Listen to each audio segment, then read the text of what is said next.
Avant de plonger dans cette histoire incroyable, pensez à vous abonner à la chaîne et à activer la cloche. Ici, chaque récit a quelque chose à dire, et vous ne voudrez pas en manquer un seul. Dans une petite ville balayée par le vent, où les passants pressés ne regardaient jamais derrière eux, vivait un mendiant étrange. Ses vêtements étaient déchirés, ses mains calleuses et noircies par la poussière de la rue, et ses yeux brillaient d'une intensité troublante. Les gens murmuraient des histoires à son sujet, certaines racontant qu'il pouvait prédire l'avenir, d'autres qu'il avait vu des miracles. Un soir, sous la lueur jaune des lampadaires, un homme s'arrêta devant lui. Cet homme, David Harper, était un millionnaire respecté dans la ville, mais il vivait l'angoisse la plus profonde. Sa petite fille, Emily, était gravement malade et aucun médecin ne semblait capable de la sauver. Le désespoir le consumait.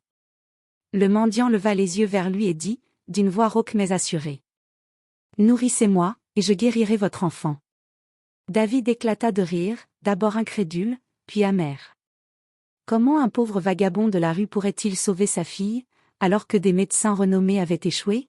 « Tu es fou, » murmura David en reculant, « comment un homme comme toi pourrait-il accomplir une telle chose ?» Le mendiant ne répondit pas.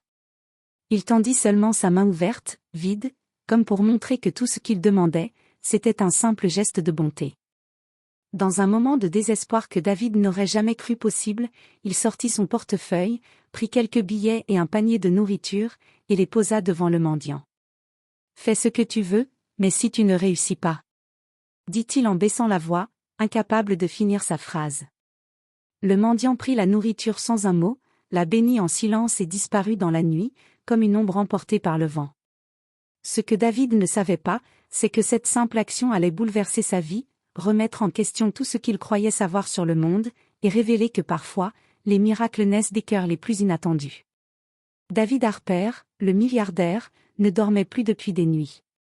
Chaque souffle d'Emily semblait fragile, chaque toux le faisait sursauter. Les médecins avaient épuisé toutes leurs solutions. Il se sentait impuissant, rongé par la peur et le désespoir.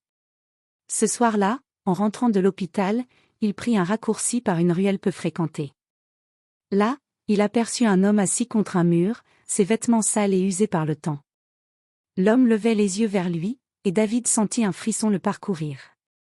Il y avait quelque chose dans ce regard, quelque chose de différent, de puissant, de presque surnaturel.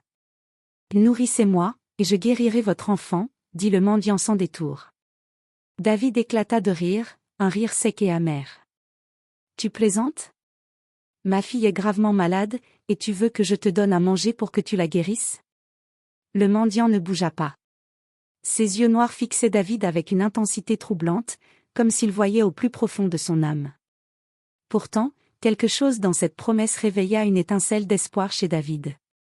Peut-être était-ce la désespérance, ou peut-être la conviction silencieuse que parfois, les miracles viennent des endroits les plus inattendus.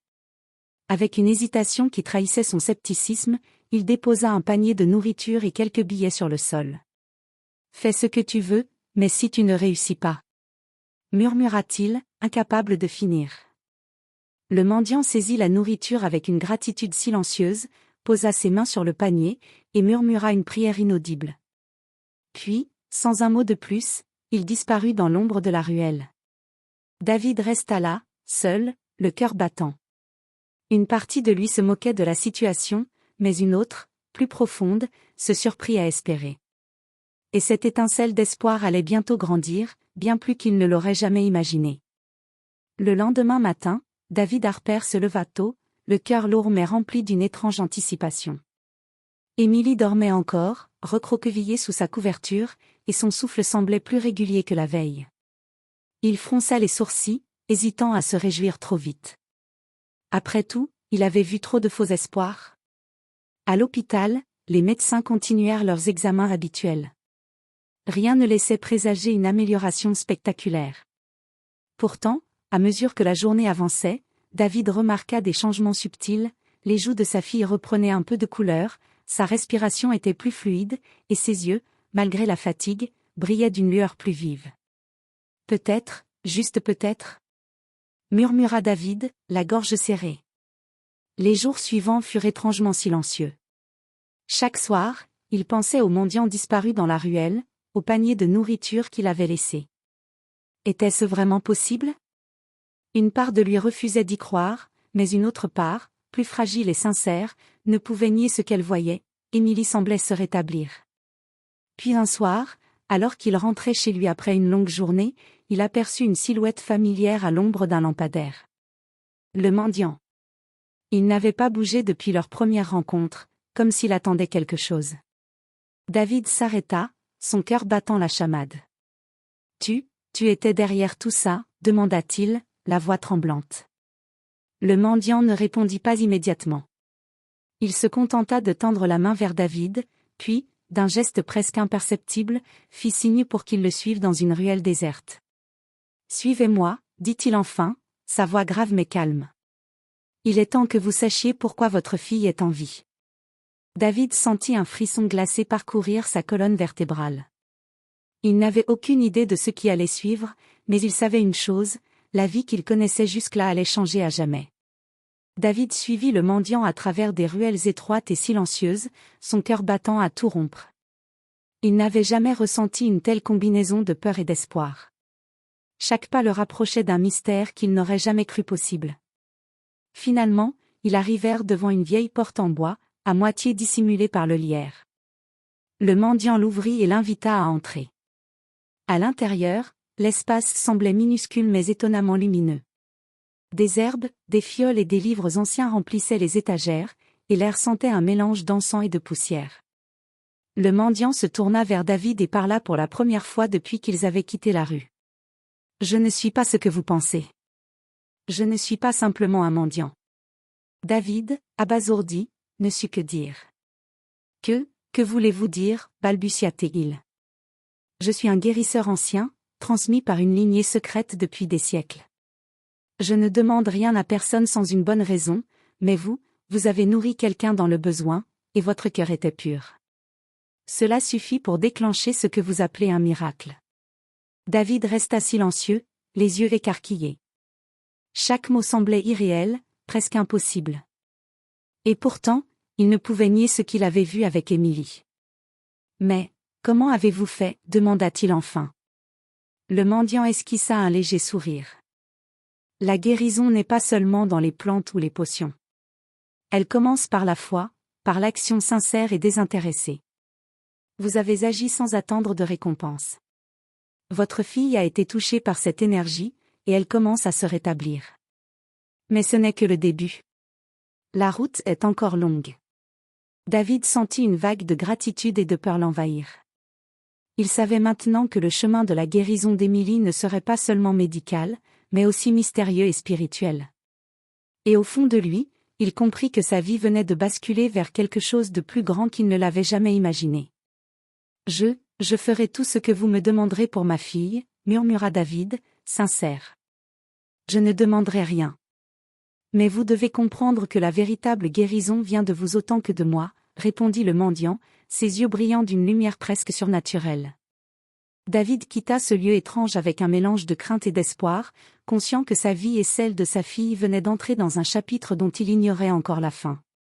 Les jours suivants, la vie de David Harper changea radicalement. Émilie continuait de récupérer à un rythme qui défiait toute logique médicale. Les médecins étaient stupéfaits, les analyses montraient une amélioration presque miraculeuse. Les yeux de David brillaient d'une joie qu'il n'avait pas ressentie depuis des années, mais au fond de lui, il savait que tout ceci était lié au mystérieux mendiant. Un matin, alors qu'il surveillait Émilie jouer timidement dans le jardin, il entendit un léger bruit derrière lui. Il se retourna et aperçut le mendiant, assis calmement sur un banc, les mains jointes. « Je devais m'assurer que tout allait bien » dit le mendiant avec un sourire énigmatique. David s'approcha, inquiet. « Tout cela, c'est vraiment grâce à vous ?» Le mendiant hocha la tête, mais au lieu d'expliquer davantage, il tendit une petite boîte en bois à David. « Ouvrez-la seulement quand le moment sera venu. Elle contient la clé de ce que vous devez savoir pour protéger votre fille. » David prit la boîte, la serrant contre lui, intrigué et nerveux. Il sentit une chaleur étrange émaner de l'objet, comme si elle pulsait au rythme de son propre cœur. Émilie, de son côté, semblait plus vivante que jamais. Ses joues roses, ses éclats de rire cristallins et sa curiosité retrouvée étaient autant de preuves que sa guérison n'était pas le fruit du hasard. David observa sa fille jouer, les larmes aux yeux. Il n'aurait jamais cru possible de ressentir un bonheur aussi intense après tant de nuits d'angoisse. Mais quelque chose le troublait, le mendiant disparaissait et réapparaissait à des moments inattendus, comme s'il observait la famille depuis l'ombre. David se demanda s'il devait lui faire confiance entièrement ou garder ses distances. Pourtant, une force mystérieuse le poussait à croire en lui. Ce soir-là, alors qu'Émilie s'endormait paisiblement, David se tint près de la fenêtre, regardant le ciel étoilé. La boîte en bois reposait sur sa table de chevet, et il sentait qu'elle contenait un secret capable de changer sa vie pour toujours. Une pensée traversa son esprit, ce mendiant n'est pas seulement un guérisseur, il détient quelque chose de bien plus grand que je ne peux imaginer. Et dans le silence de la nuit, un léger souffle, presque imperceptible, sembla murmurer. Préparez-vous, le vrai miracle commence maintenant. Quelques jours plus tard, le mendiant réapparut au domicile de David, comme s'il connaissait parfaitement les heures où il serait le plus vulnérable. Cette fois, il ne resta pas dans l'ombre, il s'assit face à David, et son regard semblait traverser le temps lui-même.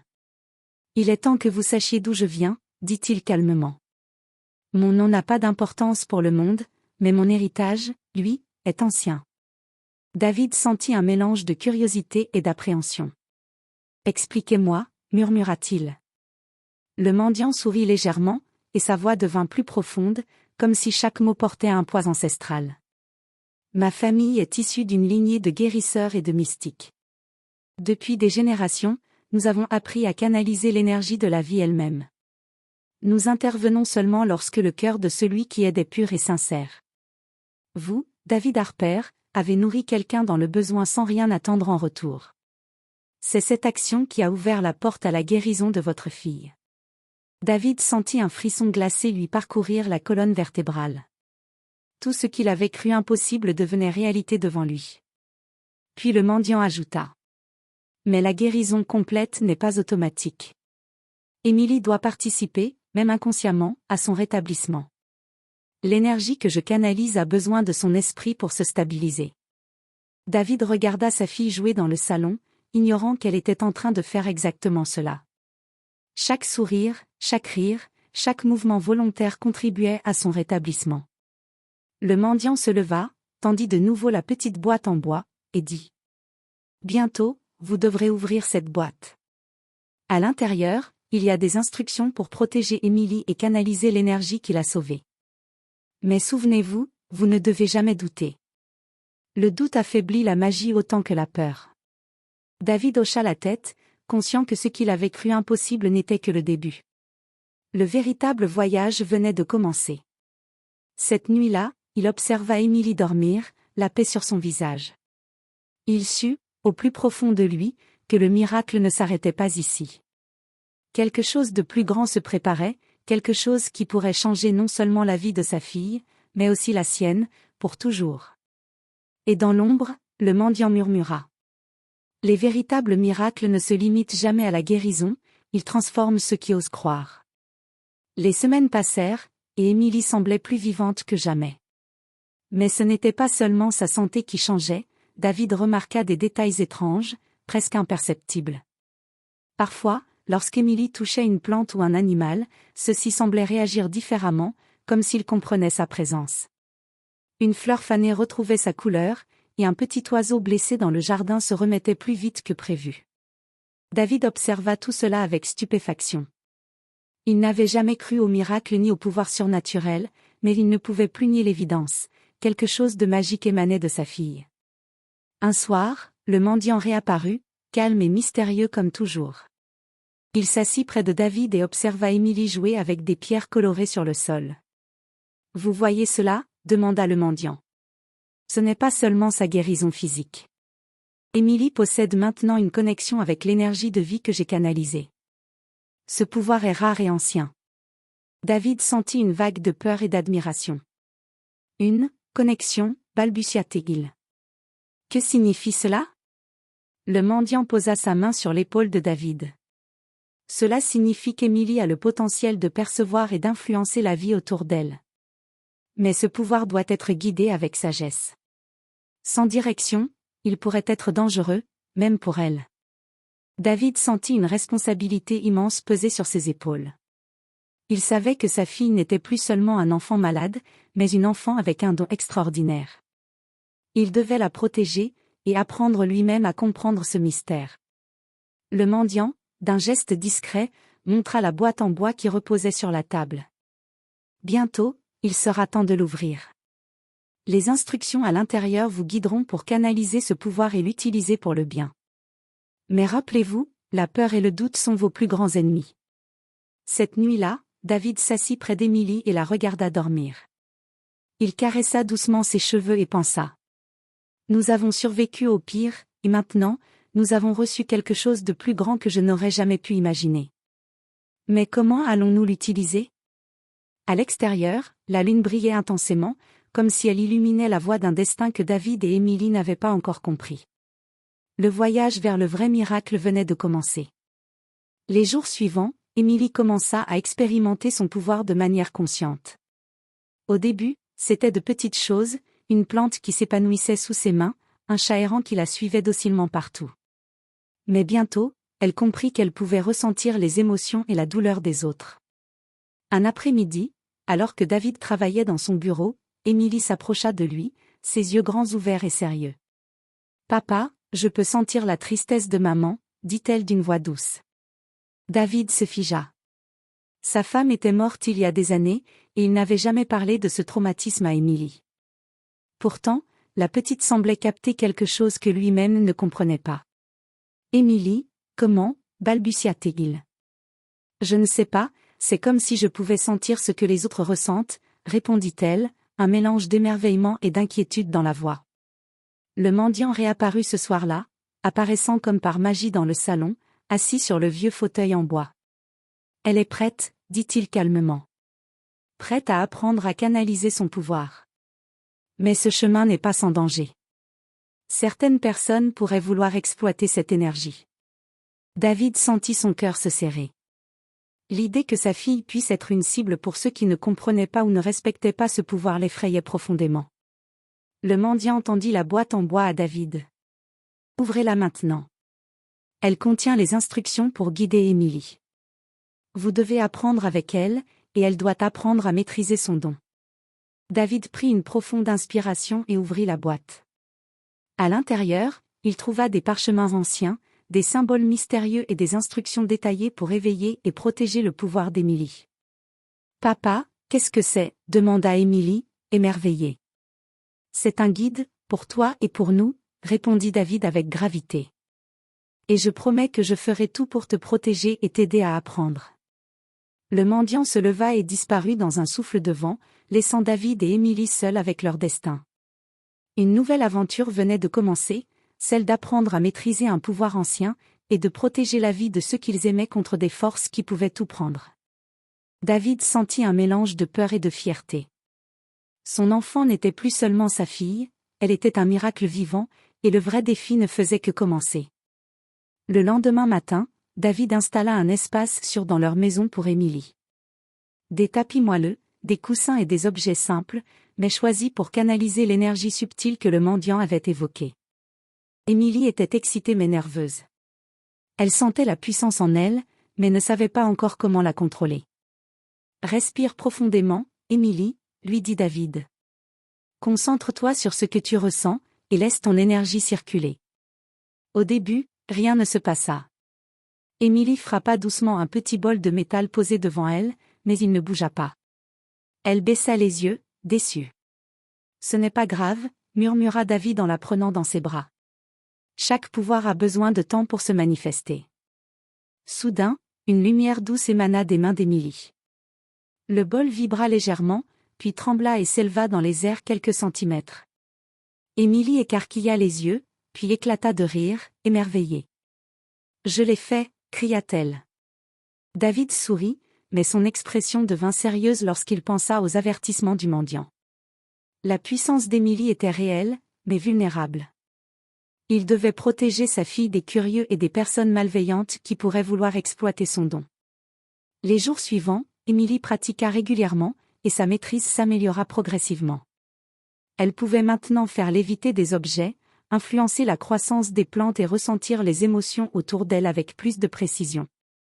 David, quant à lui, apprenait avec elle, suivant les instructions dans la boîte. Chaque symbole et chaque technique était un lien entre le passé ancien du mendiant et le présent, une passerelle vers le contrôle d'une énergie mystérieuse et puissante.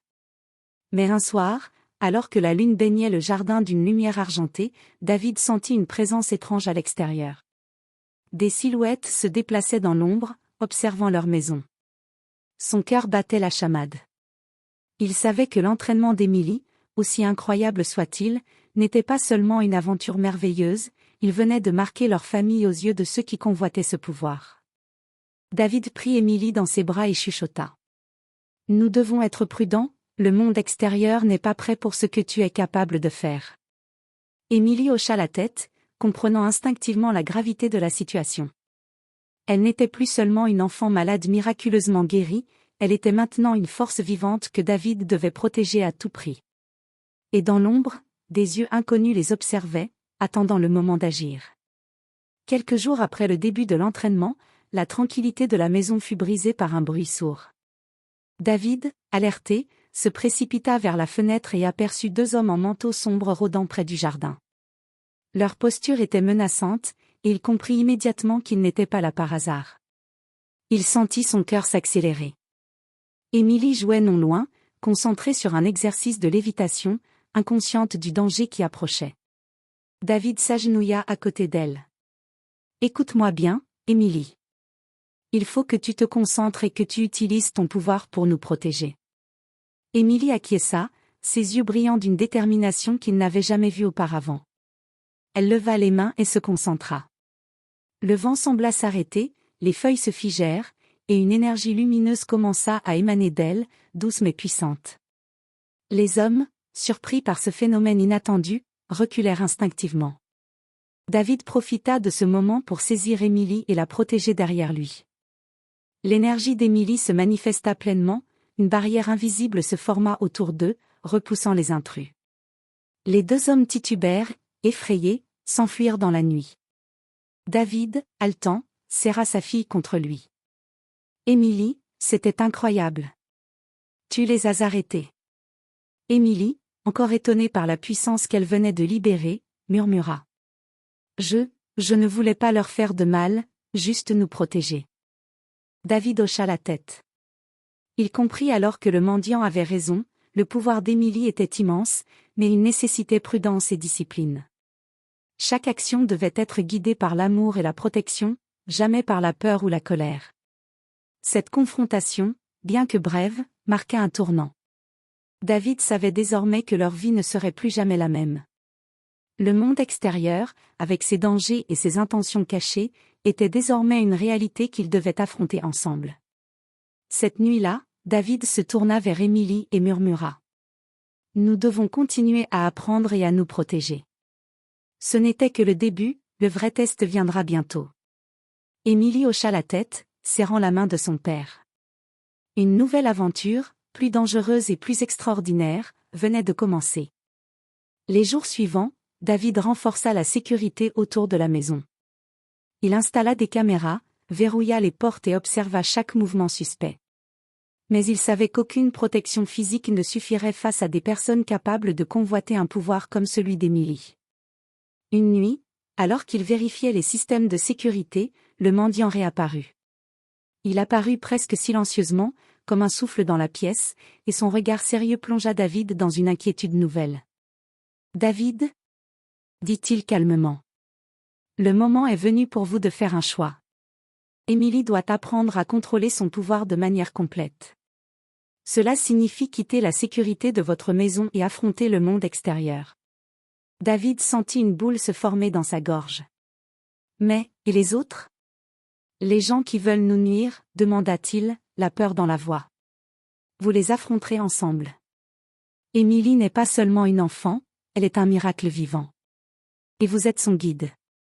Mais chaque pas vers la maîtrise complète exige du courage, de la foi et de la confiance. » David regarda sa fille endormie, et il sut que le mendiant avait raison. Elle ne pouvait pas rester protégée à jamais. Il devait l'aider à devenir forte, à comprendre ses dons et à les utiliser pour le bien. Au lever du soleil, David réveilla Émilie. Elle se leva, ses yeux brillants d'excitation et de détermination. Ensemble, ils ouvrirent la boîte en bois, révélant les instructions finales et les symboles anciens. Chaque mot, chaque dessin, semblait résonner dans leur âme, guidant Émilie vers un pouvoir maîtrisé et responsable. « Papa, je suis prête », dit Émilie avec assurance. David hocha la tête, le cœur rempli de fierté et d'amour. « Alors allons-y, ensemble. » Le mendiant, avant de disparaître une fois de plus, murmura. « Vous avez nourri la bonté, et maintenant vous récoltez le miracle. Mais rappelez-vous, le vrai pouvoir ne réside pas seulement dans les dons que l'on possède, mais dans le choix de les utiliser avec sagesse. » Et ainsi commença le vrai voyage d'Émilie et David, un voyage vers la maîtrise, la protection et la découverte des mystères les plus anciens, où chaque décision, chaque geste, pourrait façonner leur destin et peut-être celui du monde entier.